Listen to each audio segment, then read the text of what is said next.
Hey creative friends, welcome to my channel, and today I'm going to do a video. I've done this video before, but I decided I'm going to update it and I'm going to give a lot of really good information.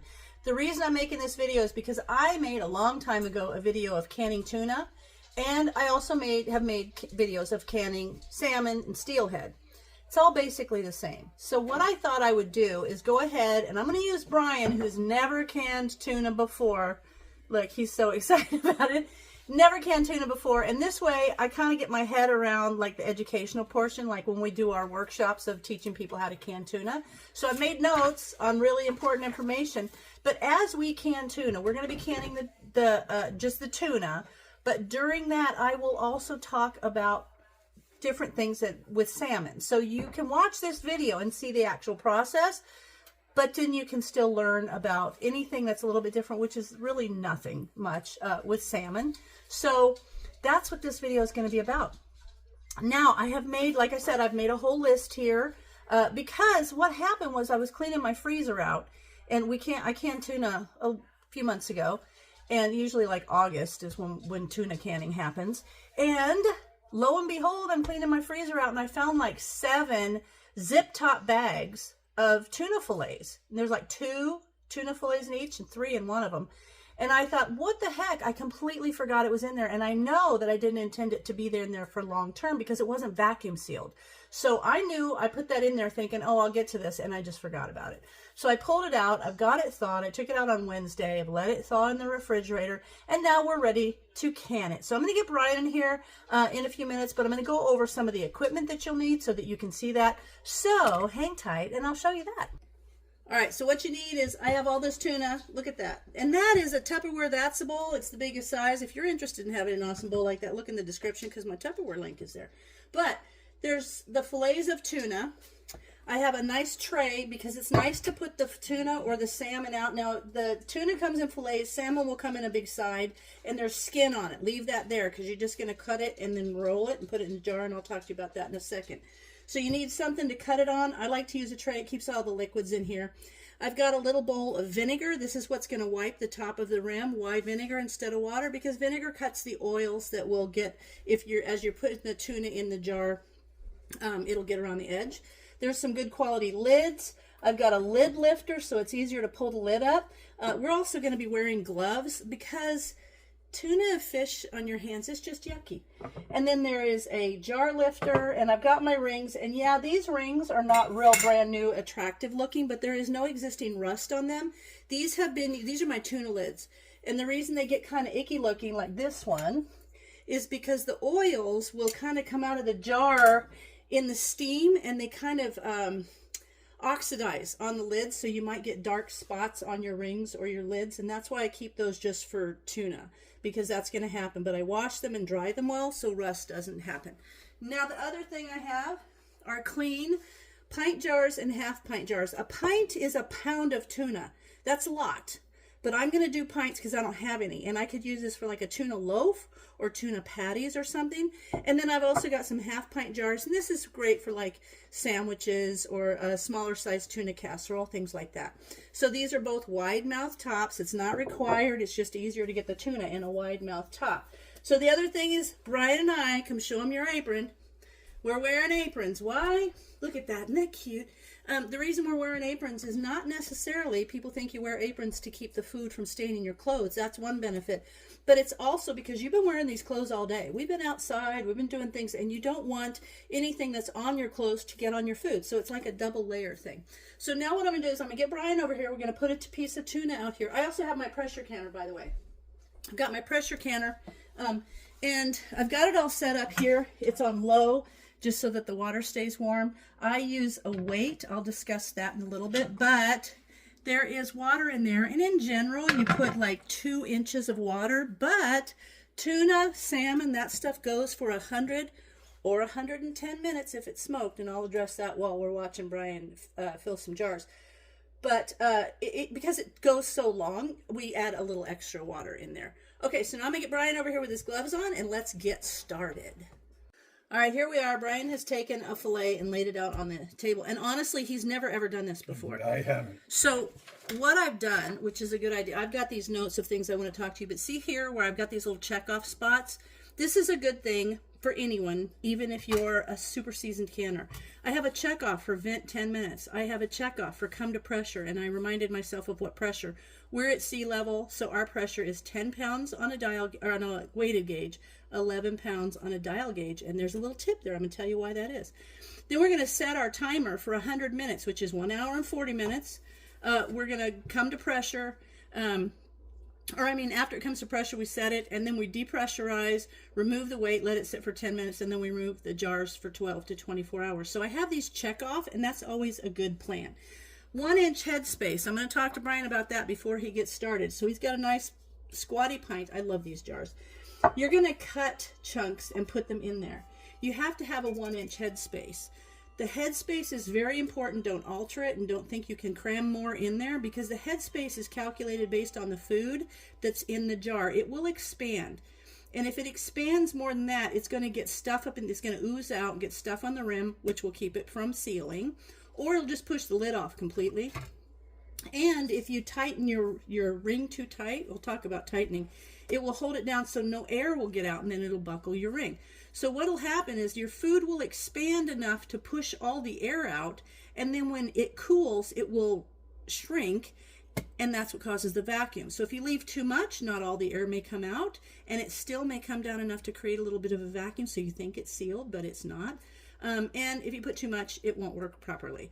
So what I do is, the rim on a jar is generally about 1 inch, but I always measure it just to make sure. And yeah, that's about 1 inch. So I measure one jar, and then I know each jar after that where to load the food to. So basically, Brian, we're going to load the salmon. This is one reason why I like squatty pints, to just at the shoulders, just right there. Okay. So you want to cut chunks, and we're wearing gloves. You always want to wear gloves if you have an injury or if you have a ring you can't get off. Yep, so you're just going to, so he's measuring with his finger. Let me make sure they can see the accuracy happening. Yep, that's good. So he's kind of doing an eyeball measure, and then cutting that chunk and then put it in there.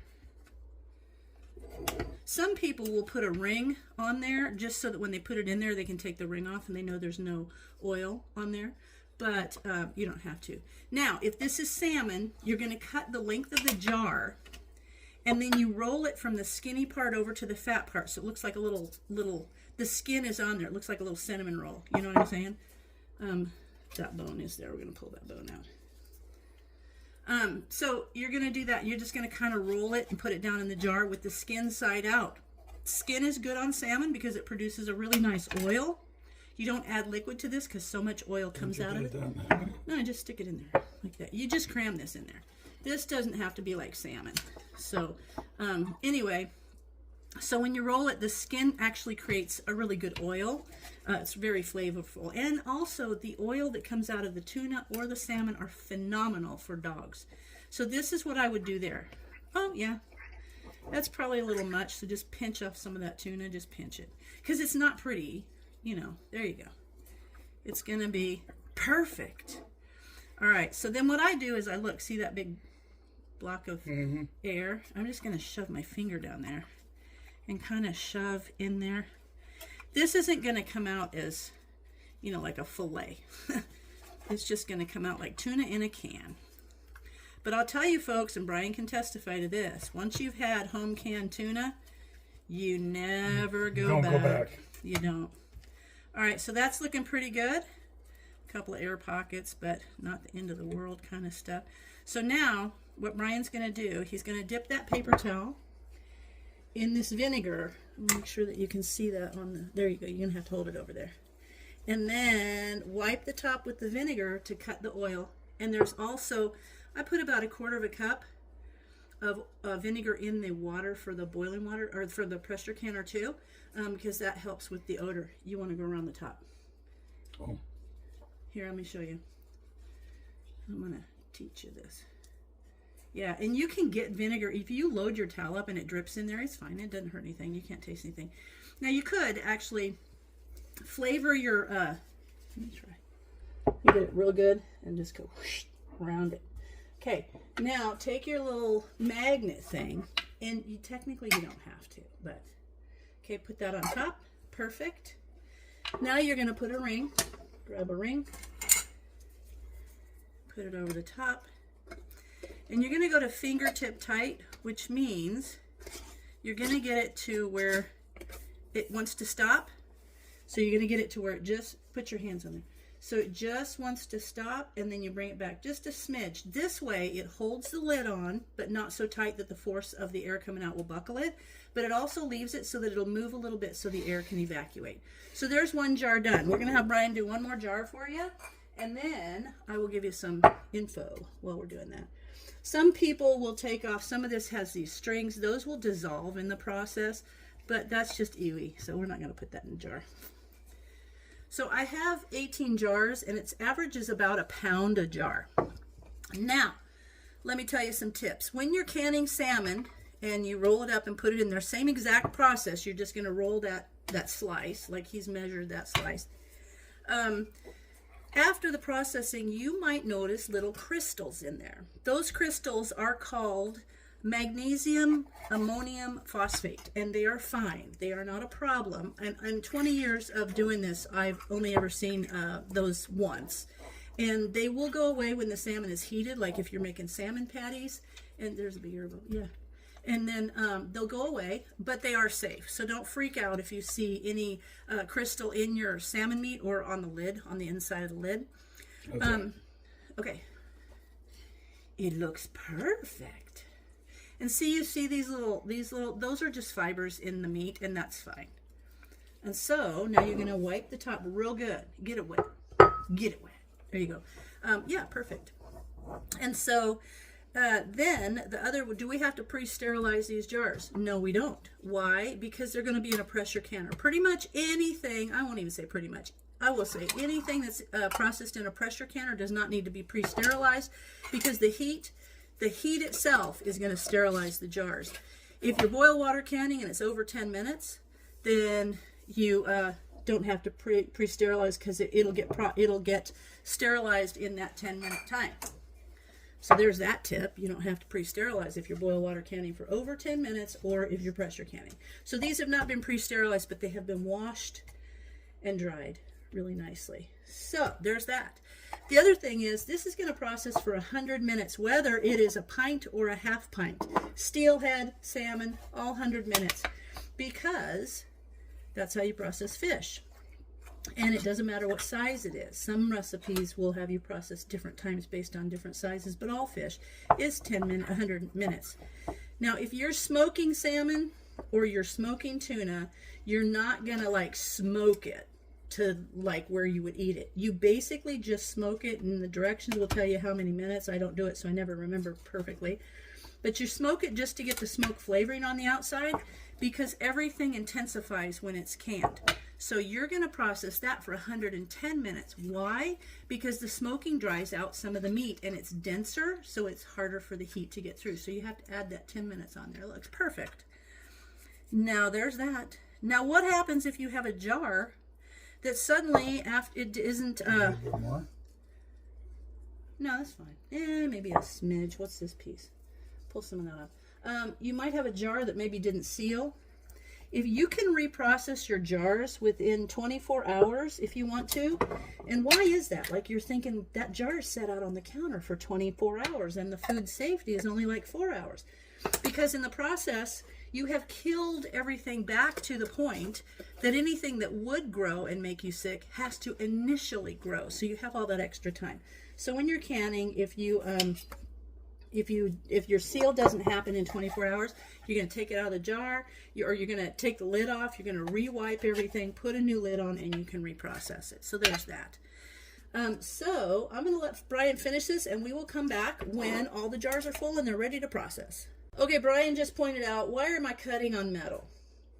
Because I always have. I've just done it. Now I could put this in there if I wanted to. Oops.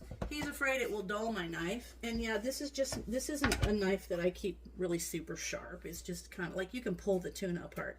But good point. So he's not liking that I cut on metal. So technically, glass cutting boards will dull your knife also. Let me scoot back a bit so you can see. Y'all seeing how hard he's working? I did. And don't get, like, if you're thinking, oh, I just want to get done with this. Like you're on your 4th jar and you've got like 12 more to go. You're like, I just want to get done with it. Don't overpack it. It's not going to make it go any quicker, and you're probably going to end up with jars that didn't seal. And if a jar doesn't seal and you don't want to reprocess it, you can always put it in the fridge and eat it quickly within, you know, a few days. Or put it in the, why do you put your finger inside of something you're going to cut? Or you can put it in the freezer. You can freeze in ball jars, which is kind of nice. So it's too much. That's too much. Okay, perfect. Okay, so now these are looking good. We'll come back when we're ready to put those in the canner, and I can tell you some more about canning. All right, so now we're going to load these, and you can see I put about 3 inches of water in here to make up for the extra processing time.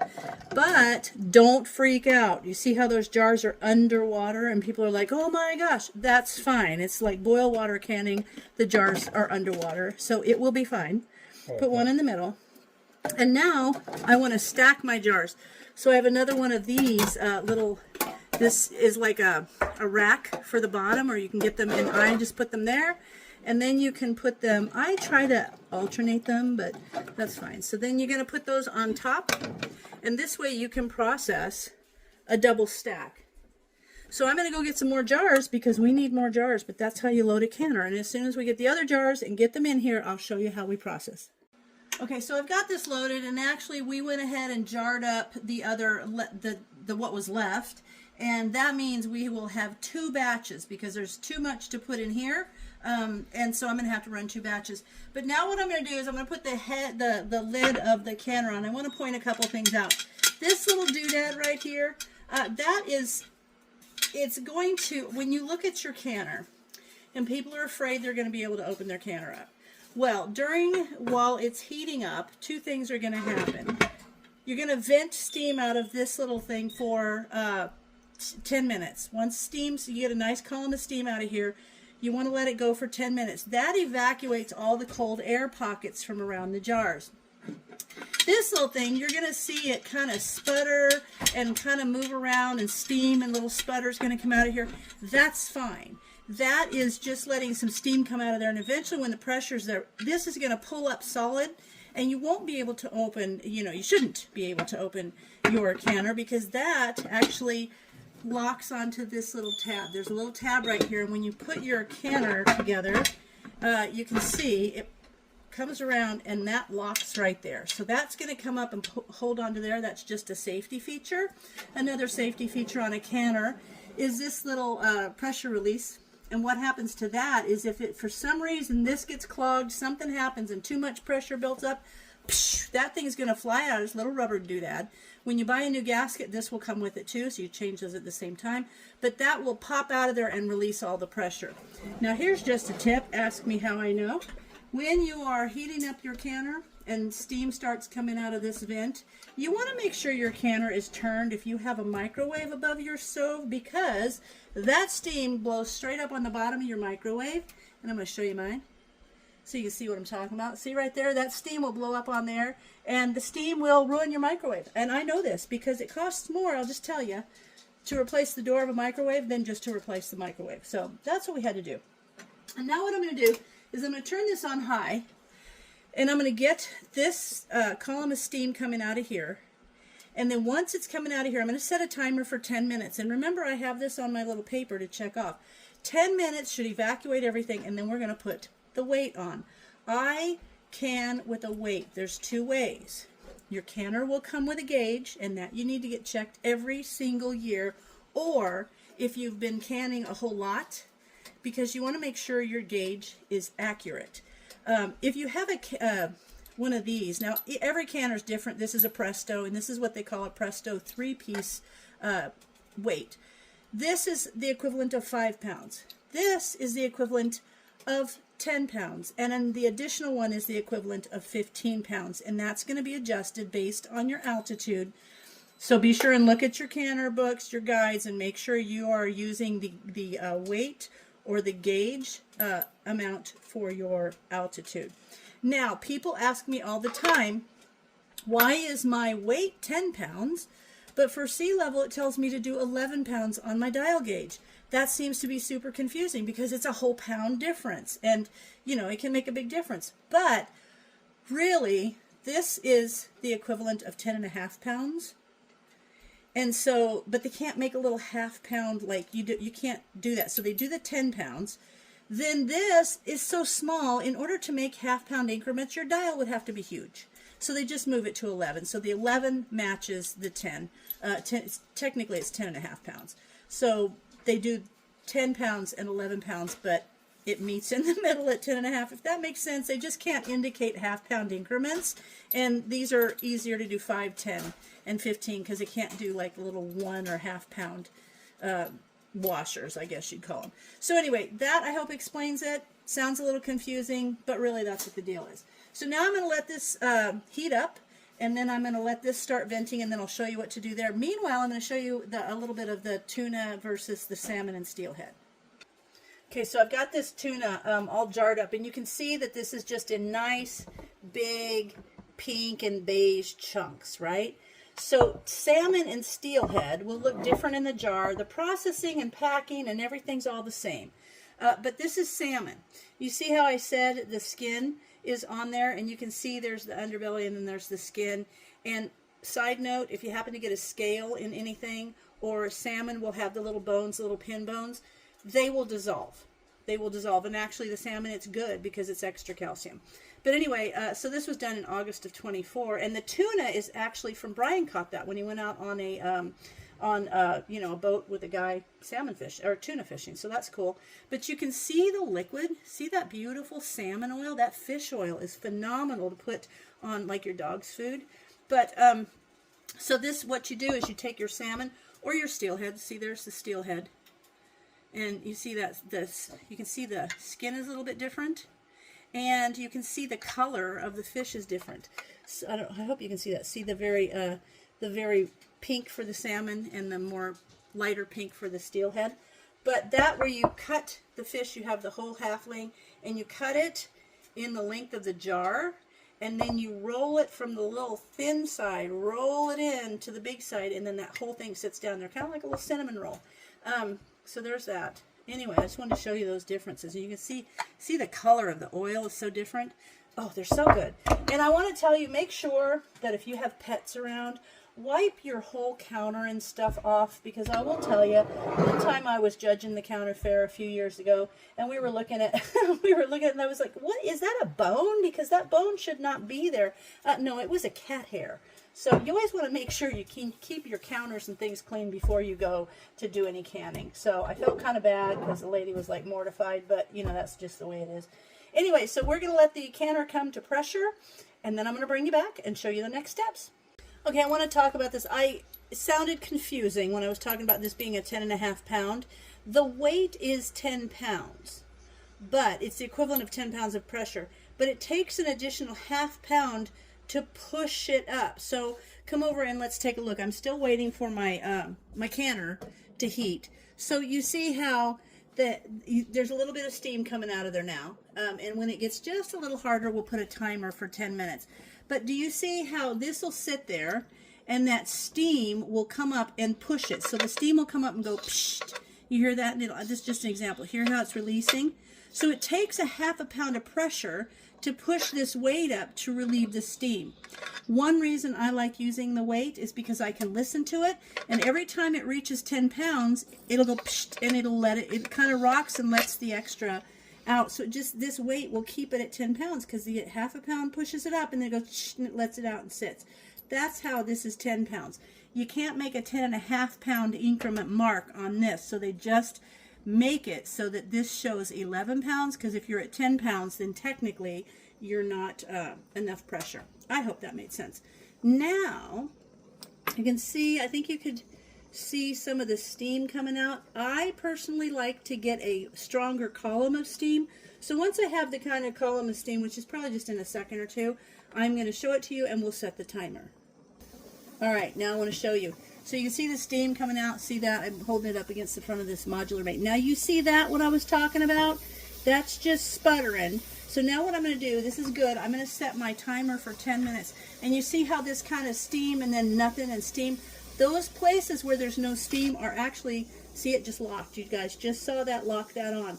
So this where it, right there, where it just kind of lets no steam come, you'll see like right there, those are cold air pockets coming out of there. So it's forcing all those cold air pockets. So I'm going to set my timer for 10 minutes, and as soon as that's done, we'll put the weight on.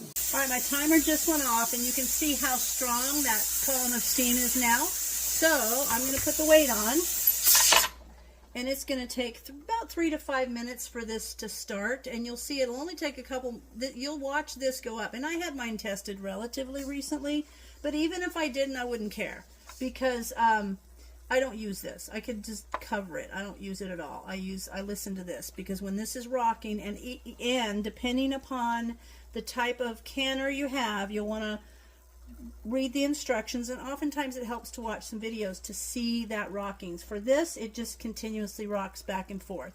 Some of them it waits and it'll only go like 3 or 4 times in a minute, and it will shimmy. It'll go instead of just rocking back and forth. This is like a little hula dancer. So now what I'm doing, because I did write down, oh, forgot to mark that, because I did write down vent 10 minutes. I've done that, so I'm going to check that off. I've checked off vent 10 minutes. Now I'm going to let it come to pressure. And then when it's at pressure, I'll click that, and then I'll set the timer for 100 minutes, or some timers don't do that, so it's 1 hour and 40 minutes. So when this is going, I'll bring you back. I'm actually so glad this happened. My gauge, my weight, clearly is going just fine, and my gauge hasn't done anything. Well, I dropped my lid. Even after I had it tested, I dropped it, and obviously the gauge is broken. So I would have to stop everything right now. But because I'm using a weight, it's foolproof. I can drop it, I can do anything, but when it's wiggling like that, it's at 10 pounds of pressure. So I don't even have to pay attention to this. But I'm glad this actually happened so that you can see this gauge is not working. So, but the weight will always work. So there you have that. Now, I can lower my temperature as long as the weight keeps going. I can lower my temperature, and it'll be fine as long as you maintain the proper weight, or if you're using a gauge, as long as you maintain the proper number on your gauge based on your altitude. So there you have it. Now I've got to set my timer for 110 minutes or 100 minutes. So now come to pressure, 10 pounds. I'm going to click that. It has come to pressure. Now I'm going to set my timer for 1 hour and 40 minutes or 100 minutes, and then I'll bring you back. During your processing, if for some reason my weight stopped because the pressure decreased enough for my weight to not be processing, or your gauge goes down, if that were to happen, then you would have to bring it back up to pressure and start your time all over again. Because during the canning, the lead up, like all of this stuff that goes to actually where you set your time, and after the 100 minutes, you let it come back to 0 pressure naturally. You don't lift the weight, you don't try to vent it, because that decrease of pressure, that increase and the decrease at the beginning and end of the processing 100 minutes or 110 if you're, or any processing, is part of the processing. So you can't get rid of those.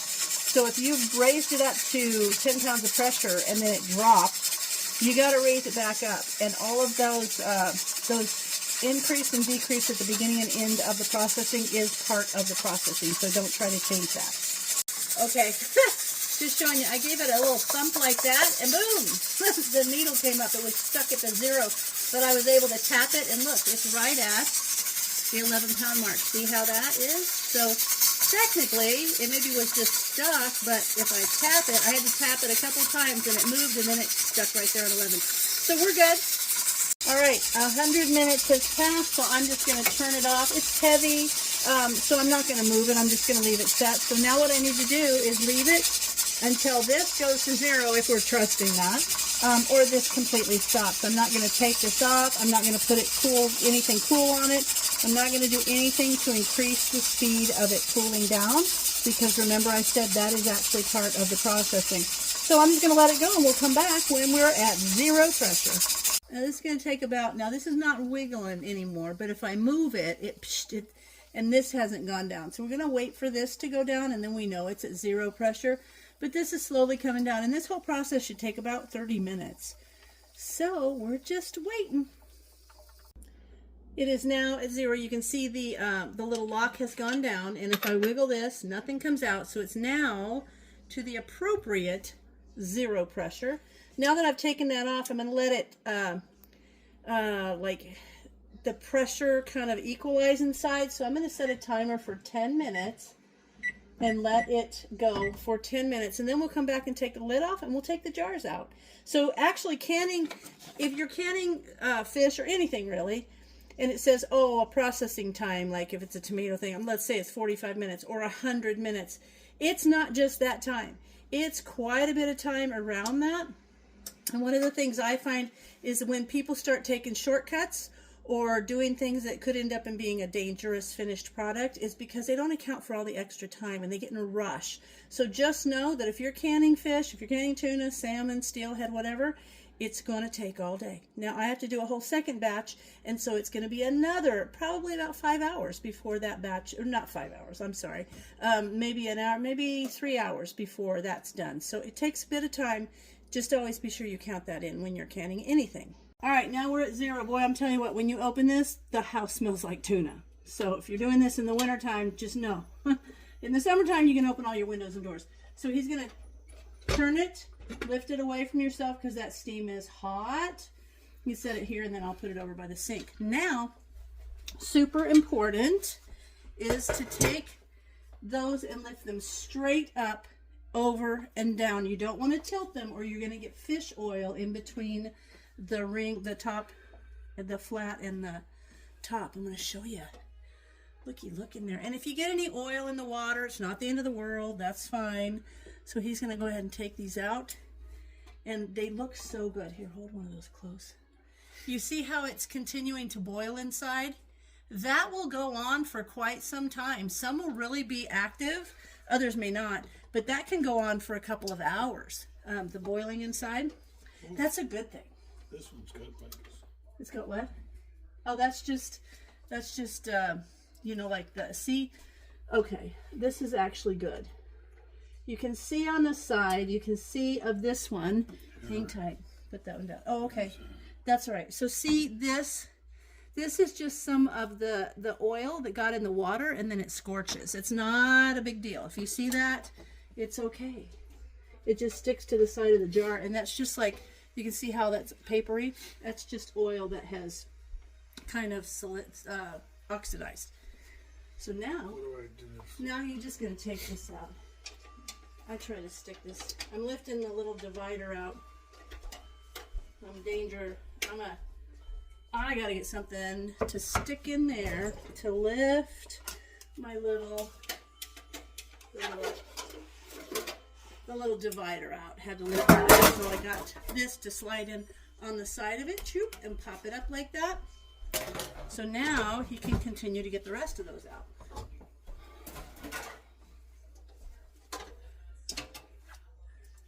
Wow, that one's really boiling. I'm going to show you those close up. Woo, so good.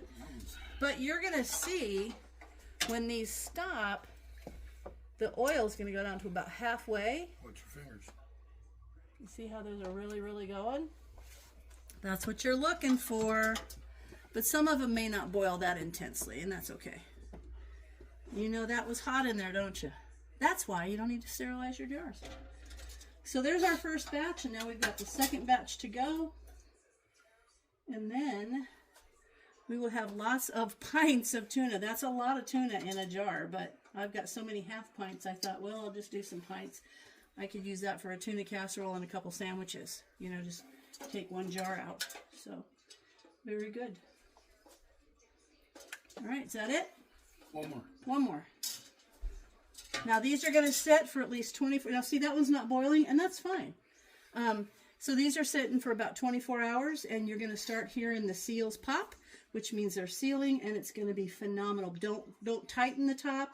Don't do anything. Just leave them alone. All right? So I hope you guys learned something here. Well, I hope you guys enjoyed that video. I hope you learned something, and I hope it helps you. I hope it helps you can salmon, steelhead, tuna, really any kind of fish, and cans the same way. It's the easiest thing to do is just cut it in pieces, put it in there. Now, I do want to add, you can flavor it up a little bit. One of the things you can do is put a little bit of lemon pepper in there, just a sprinkle. I don't add salt to it ever. It says you can, but I just don't. I've never found the need to have it be salty. But you can add a little lemon pepper. A couple slices of lemon around the side makes it look cool and also adds a nice lemony flavor.